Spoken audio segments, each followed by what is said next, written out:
Well, prepare yourself, guys. This is Chris with T3 Medias. This is fans sharing entertaining news, honest reviews, the latest in movies, TVs, trailers, and more by talking through the medias. And I'm going to give a review of Aziz Ansari's comedy special on Netflix called Right Now. So I gotta say, I saw this just by chance. I didn't even know it was coming out to Netflix that fast. It's probably been out for a while, or maybe today was the day it dropped. I don't know.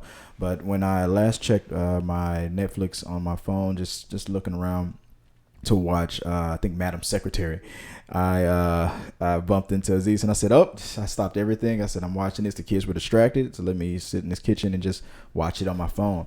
And right from the beginning, man, it pulled me in. The whole time I was thinking all the things that I guess the people are normally thinking about. If you're an Aziz Ansari fan, you're thinking about the scandal, what you kind of heard about, how he's handling it a little bit lately, him approaching it a little about what he went through and how tough it is to come back from that. And that's what you were worried about. I was glad that he knocked it out. He addressed it right from the beginning, and he just went straight at it. The thing I appreciated the most about this special was that it just felt like, the way from the way he was dressed to the way he just spoke directly to the audience in a more intimate way was much appreciated. It seemed like something he knew that he needed to do. Stop being disconnected. No suits, no lights, bullshit, anything like that. He just went straight at him with it. It was probably tough for him to really talk about what he went through, but I like the way he did it. He didn't throw shade at anybody, didn't throw stones or anything like that. He pretty much stayed focused on himself, the things that he learned and the mistakes that he made, and assuming and whatnot. Not that many people are 100% or even 50% blaming him or not, but at the same time, even if he had 100% support, you could tell that he's not coming off as a guy that's like, I'll take my support and be like, oh, that justifies me. He's trying to go, you know what, that's how she felt, and that's how she felt, and I'm sorry, let me move on, and let's just hope it never happens again. Let's hope I'm a better person and never make that mistake again moving forward. So right off the bat, and he dove into some real funny stuff. He talked again about race and things like that, and just floored me with the stuff that he talked about, all the way down to making up scandals and Twitter, wild Twitter scandals and things like that. Just to get people to understand. Pretty much almost every joke that he said was kind of from a lesson that he learned from what he went through, and what he did that I really appreciated, that I don't think I've ever really seen a comedian do in quite this way, or at least right off from learning this valuable lesson himself after going through that much fire, was that he really called people out on the BS about how we're quick to already have our opinions and our beliefs and rave no matter what. Just give us an issue that we want to complain about. We're gonna just, no matter what the situation is, we're not gonna learn about it. We're just gonna immediately tell you what we think about it, whether or not what we think matters or not. Whether we're involved or not, it doesn't even matter. It's not really happening to us, but we want to tell everybody what we think about it. And I like the way he called the world out on that one. That was an awesome little way he did it. From the Chinese dress joke about the girl that went to prom and then got attacked by a person, an Asian classmate, that said that you were being insensitive or whatever to his culture, and it's just you probably just got a girl who just picked out a dress and just liked the dress. And it reminded me of an old joke that Seinfeld said on one of his episodes, and he's like, I love Asian women or something like that. And then Elaine goes, isn't that a little racist? And he's like, if I like the race, how can that be racist? If I'm telling you how much I like them, or it kind of made me think about that. It's like, she's like, I like the dress, that's why I picked the dress. and I'm just picking for a dress, and he put it in he went off on it a little bit more harder than that. Like, it's not like she jumped out the limo and was like, I'm wearing my, and he started making a bunch of Asian stereotype sounds, dress and whatnot, just totally, calling them out, and then it all the way down to another joke about the word niggardly, which reminded me of something that I went through in high school. I remember back in the day, there was we were reading this book. I forgot the name of the book, but we knew that the teacher, our English teacher, was going to read it to us, first chapter for us, and fly through that first chapter to get us involved into the story. And then we were going to have to read it a little bit later. But, some of the kids tried to skim through it a little bit first. And then all of a sudden, like, one of the guys noticed the word niggard coming up. He's like, "Ooh, this word is coming up. The teacher is white. What's going to happen when he says it? What is he going to do? What's he going to do?"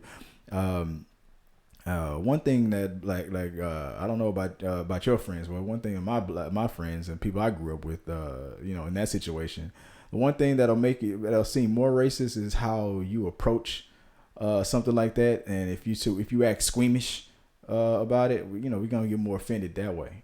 The teacher came up to the word. He knocked the paragraph out, came up to the word, flew right through it like it was nothing. He just kept going, and we looked at each other like, and then we were like, all right, let's keep going. Niggard. All right, here we go. Didn't matter. So it just, and what he said about that word, and how but trying to get a person in the front row who was white to say, making him uncomfortable, and call him, he was at that point that he was proving it was brilliant. I loved it. All the way back to the R. Kelly stuff again, and how people doing these documentaries and stuff, and he's thinking, oh my God, I just got out of a scandal. I'm just going through my own scandal. Please don't bring up footage of me saying how much I love going to R. Kelly concerts and stuff. That's the last thing I need, right now, which would have been true. That would have been horrible for him. It would have been what it would have been, and luckily for him, he didn't go through it like that. But you just start thinking about all the things that you've said and whatnot. Everything that anybody does in 20 years isn't going to be looked at right. I mean, the example that he gave on the movie with Bradley Cooper, The Hangover, was a perfect example to the point that he was making. And everybody back then laughed at it. Everybody, even me, we all laughed at it. Then 10 years later, you can't do that anymore. 10 years from now, it's going to be a bunch of stuff that's happening nowadays and 20 years from now, that's going to be like, dang, why do we do that to people? It's because people are not slime. But to have people constantly try to shame people, is like, oh, look what this guy did in a movie 30, 50, 70 years ago. I'm like, come on, man. What did your grandmother say 70 years ago? Come on. But you're not going to call your own people out. So that's the society we live in. Like, everybody's trying to look into people's past and shame everybody. And the way he called it out was brilliant. Even to the point where he made up a scandal, something about a swastika on a pizza pepperoni layout and something like that. How many of you people read that, and people raised their hand, and how many people didn't read it? They raised their hand, and he was like, well, none of y'all read that shit because I made it up. Brilliant. When he was saying it, before he said it, I was like, I feel like this is fake. And then the people who didn't raise their hand at all in both scenarios, he called them out too. How many, even y'all that didn't raise your hands, y'all were like, man, how did I miss this story? I'm on the news every day. I should have heard about this. Like, that, they called out something else. How we want to get ourselves involved in these tabloid stories and stuff, whether we feel one way or not, or one way or the other, we still kind of want to read about it and learn about it. And laugh at other people's misery, or share our opinions, or whatever the situation is. It was you could tell this whole special was a exhale and a release from all that he's gone through. Not that he's a 100% a victim and whatnot. He went through what he went through, and he's coming out of it the way he's going to come out of it. I'm glad that he's still doing his comedy. I'm glad the way he began. I'm glad I laughed all the way through the 99% of it, but the times when he was serious and you can tell he was earnest and sincere, looking into the crowd and really trying to reconnect once again in a more honest way. I'm just a guy on the bench with the t-shirt and the microphone, and no pyrotechnics or anything like that. Just Aziz, and that's what I felt was the most brilliant thing about it. I'm not gonna say that this was the best one he's ever done, or anything like that. Maybe the last one was funnier, or maybe the first one was funny. I'm not gonna rate it like that. This one stood on its own, and it needed it. He did it the way it needed to be done, to the point where now I feel like it's time to move on. And I loved it, and I love him for what he done, how he did it, and I really love the way he ended it.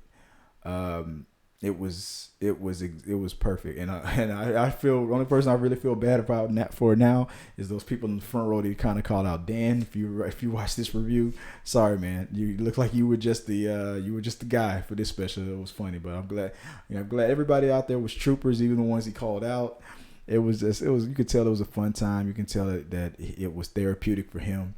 And it was a good time for me. So if I didn't spoil it too much for you, go ahead and laugh. This is one you can rewatch over and over again. You'll laugh your butt off, man. It's a great special. Good time. I recommend it, and go check it out. Aziz Ansari right now. Go check it out on Netflix. And till next time, guys. Peace.